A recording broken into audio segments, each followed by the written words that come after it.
Salut à tous, j'espère que vous allez bien et aujourd'hui, un petit peu différente d'habitude, parce que je vous parle depuis le midi.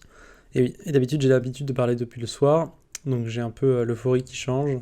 Les sujets sont pas forcément les mêmes. Il y a une certaine évolution des sujets en fonction de l'heure, ce serait rigolo de faire une corrélation. Et bon, j'avais envie de parler plus que d'un sujet précis, j'avais plus envie de parler que de... sans avoir de sujet précis en tête.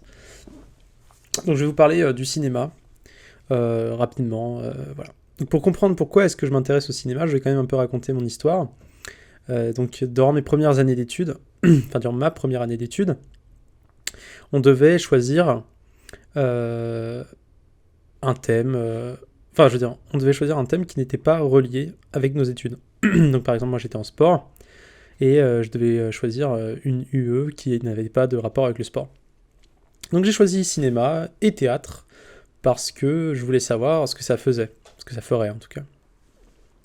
Vu que je sais que j'aime beaucoup la réflexion, la culture, enfin la culture, j'aime surtout l'interprétation de la culture, le français, la philosophie, et ces matières interprétatoires. Donc voilà, j'arrive, je fais mon UE, et je me rends compte que voilà, on voit pourquoi et qu'est-ce qu'il y a derrière le cinéma. Le théâtre, j'en avais rien à faire, c'était horrible. Parce que la prof était une nazie de la culture, c'est-à-dire que pour elle, la culture était une mission et non pas un plaisir. Donc il n'y avait pas la notion de plaisir dans ses cours, il n'y avait que la notion d'obligation, de devoir. Donc c'était pas intéressant du tout. Et c'est une faute professionnelle, à mon avis, pour elle, de ne pas l'avoir compris, alors qu'elle avait un supposément haut niveau théâtral. En fait, elle avait un mauvais niveau pédagogique.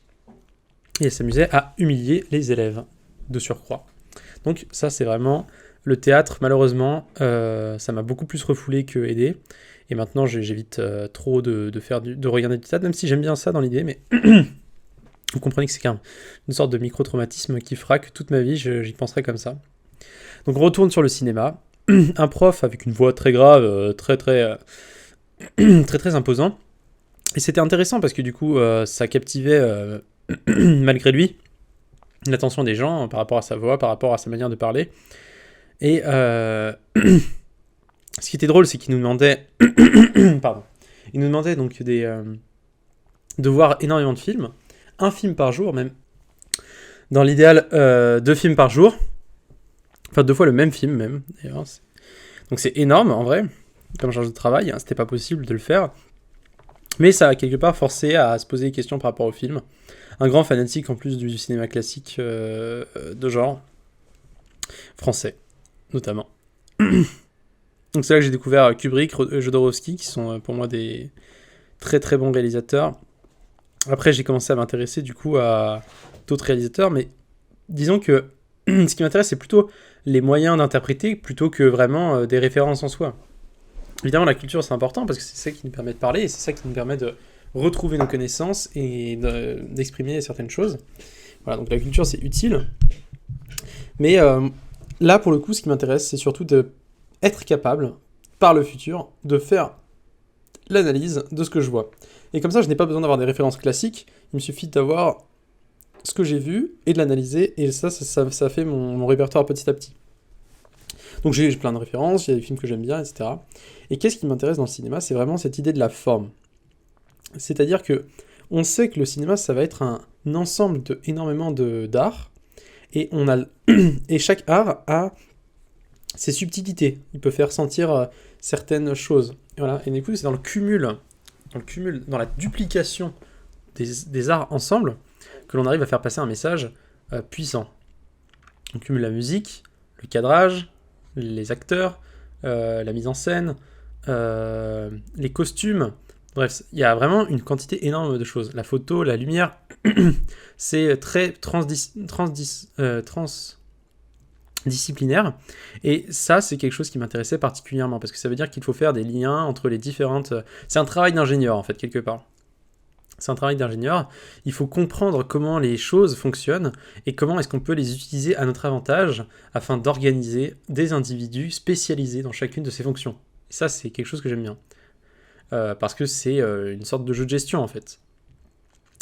Plus précisément, ce qui m'intéresse moi particulièrement, c'est le cadrage, parce que je pense que c'est quelque chose qui n'est pas facile de comprendre pourquoi on peut utiliser telle ou telle manière de cadrer pour faire sentir telle ou telle chose. Pour donner un exemple simple, le gros plan, il peut faire sentir de l'angoisse. Enfin, un sentiment d'agoraphobie, pas d'agoraphobie, pardon, du contraire, j'ai oublié, de peur des étroits espaces. Et en fait, ça décuple la puissance d'un film réel. C'est pour ça que moi, je m'attriste beaucoup de voir des films en plan américain tout court, tout le temps, parce que ça n'a pas de saveur. Ça n'a pas de saveur. Ça n'a pas de saveur parce que on se coupe d'une partie du message. Donc le message, il est moins puissant. Vous savez, c'est un peu, je suis désolé de faire cette analogie, mais pour moi, c'est un peu ça. C'est un peu comme si on vous donnait un orgasme uniquement par l'organe génital. Donc en fait, c'est un orgasme moins puissant, alors qu'on sait que t'as plein d'outils, tu peux faire ce que tu veux. Tu vois ce que je veux dire? Donc il faut être créatif. Il faut être créatif et comprendre telle ou telle chose, en quoi ça joue des rôles importants. Et donc, j'en viens à la notion qui est la suivante, que le cinéma, pour moi, n'est pas un art passif. Pendant longtemps, je me suis dit, oui, c'est vrai que c'est quelque chose de passif que de regarder des films.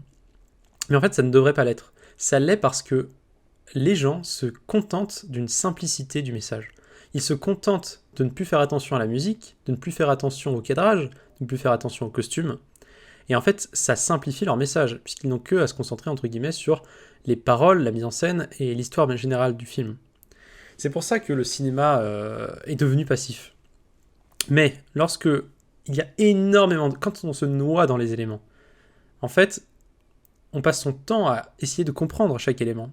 Et ça rend le cinéma actif. Ça le rend émulsionnant intellectuellement. C'est-à-dire, tu vas avoir une lumière rose, tu comprends pas, tu essaies de comprendre pourquoi est-ce qu'il y a une lumière rose. Après, tu vois ce que je veux dire? C'est des messages subtils qui te font interpréter des choses précises et à une grande vitesse, avec beaucoup d'informations. Et toi, tu essaies de comprendre et de te débatouiller dans cette montagne d'informations. Donc l'histoire n'est que une partie d'un film, et c'est pour ça que le film de genre, à mon avis, il y en a beaucoup dont l'histoire n'est pas l'élément principal, et c'est ça qui refroidit les gens, puisque les gens sont habitués à s'intéresser à l'histoire d'un film, et non pas à son cadrage, à ses lumières, etc. Donc, le cinéma, finalement, n'est pas du tout un art passif. Il l'est devenu, et j'espère qu'il ne le restera pas. Je vous encourage, à mon avis, à continuer à regarder des films, et surtout à vous poser les questions de pourquoi est-ce que chaque élément est présent. Je ne sais plus qui m'a dit ça, mais je crois que Hitchcock disait que si une carabine est présente dans un cadre, c'est qu'elle sera utile. En fait, moi, ce que je comprends de ça, ça veut juste dire que on peut se servir de tous les éléments, de tous, d'accord? La temporalité, le rythme, les paroles, les voix, les langues, etc. Tout ça, ce sont des outils d'expression. Et c'est ça qui est beau, c'est Minecraft dans la vraie vie. Et en fait, il faut se satisfaire en fait de tout ça parce que sinon, on ne sait pas apprécier le juste, l'œuvre dans sa totalité. C'est comme si on était centré sur le milieu d'un tableau et qu'en fait, on ne savait pas qu'il existait un tableau plus grand. Donc c'est un peu dommage, voilà. C'est un peu dommage de se couper de cette réalité. Ce que je vous engage aussi à faire, à mon avis, c'est quelque chose que j'ai commencé à faire par rapport au vin, c'est d'y aller sans connaître. J'ai fait aussi par rapport à la philosophie dans une certaine mesure, c'est d'essayer de comprendre par vous-même l'utilité de telle ou telle chose. Parce que si on vous dit que le gros plan, il sert à faire stresser, en fait, ce code est intéressant parce que vous savez que si vous l'utiliserez, alors, les gens le comprendront d'une certaine manière qui est codifiée, et en fait, vous pourrez donc du coup jouer davantage avec les choses. Et ça, c'est important de le comprendre. Mais à mon avis, il vaut mieux passer par une première étape d'initiation seule, dans laquelle on réfléchit par soi-même aux utilités des éléments. Et comme ça, en fait, on comprendra les mécanismes qui font plus tard que quand on nous explique pourquoi tel élément correspond à tel sentiment, eh bien, on comprendra réellement le mécanisme qui existe derrière. Par exemple, de se dire, ah oui, c'est vrai que c'est flippant, par exemple, de voir un visage en gros parce que on voit plus les détails, on voit plus les cernes, etc. C'est un exemple débile. Ou alors, on se sent beaucoup plus capté par les yeux de l'acteur, etc. Toutes ces choses-là, en fait, c'est des choses qui ne seront pas dites jamais quand vous ferez de la recherche par rapport à ça. Ça, c'est à vous de le comprendre. C'est à vous de saisir pourquoi. Dans tout ce qu'on dira, c'est les grandes lignes qui expliqueront pourquoi tel cadre donne tel sentiment.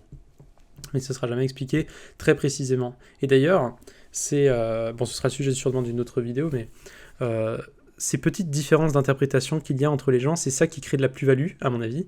C'est que si tu interprètes les choses différemment, tu pourras exprimer un message d'une manière différente, et d'autres personnes essaieront de comprendre pourquoi l'interprétation ne colle pas tout à fait à ce qu'ils pensaient que ça devrait coller, et ils découvriront d'autres moyens de s'exprimer, et ainsi de suite, créant ainsi une espèce de connaissance plus variée et plus détaillée des choses, et ça c'est beau, ça c'est une sorte de bouquet final qui moi m'émoustille.